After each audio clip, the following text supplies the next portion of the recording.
स्वागत है आपका समाचार नेशन न्यूज लाइव में। एक बड़ी खबर आ रही है रामपुर से।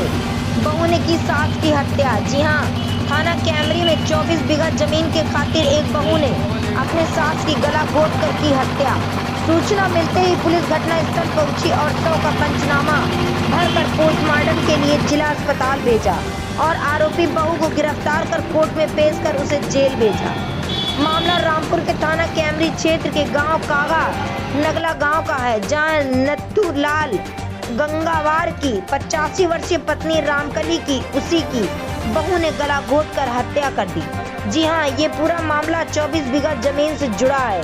नत्थूलाल गंगावार की 39 बीघा जमीन थी, उसका एक पुत्र था। इन दोनों की मौत हो गई थी और उस मौत के बाद 39 बीघा जमीन रामकली के नाम आ गई। रामकली ने इस 39 बीघा जमीन में 15 बीघा जमीन अपने नाती को दे दी। 15 बीघा जमीन अपने नाती को दे दी, यानी अपनी बेटी के बच्चे को। 24 बीघा जमीन पर रामकली खुद खेती किसानी करती थी। बहू के मुताबिक वे चाहती थी कि जो 24 बीघा जमीन है उसकी सास उसके नाम कर दे, ताकि वह जमीन किसी और को न दे।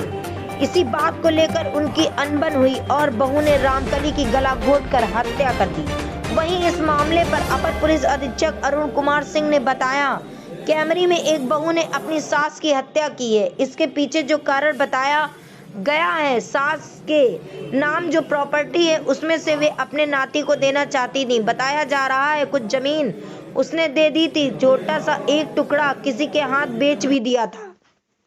इस कारण बहू ने उसकी हत्या कर दी, जिससे कि वे यह जमीन किसी और को न बेचे। इस मामले पर सूचना पुलिस ने तत्काल अभियोग पंजीकृत कर लिया है। शव का पंचनामा भरकर पोस्टमार्टम कराया और बहू को गिरफ्तार किया। आगे की विवेचना की जा रही है। कैमरी में एक बहू ने अपनी सास की हत्या की है। इसके पीछे जो मोटिव बताया गया है, सास के नाम जो प्रॉपर्टी है उसमें से वो अपने नाती को देना चाहती थी। कुछ बताया जा रहा है कि उसने दिया भी था और छोटा एक टुकड़ा किसी के हाथ बेच दिया था। इस कारण बहू ने उसकी हत्या कर दी, जिससे कि ये जमीन ये किसी और को न दे पाए। इस मामले में सूचना पर पुलिस ने तत्काल अभियोग पंजीकृत किया है, शव का पंचायतनामा पोस्टमार्टम कराया है और बहू की गिरफ्तारी करके उसे माननीय न्यायालय के समक्ष प्रस्तुत कर न्यायिक अभिरक्षा में जेल भेजा जा चुका है। आगे की विवेचना और सारी विधिक कार्यवाही अतिशीघ्र पूरी कर ली।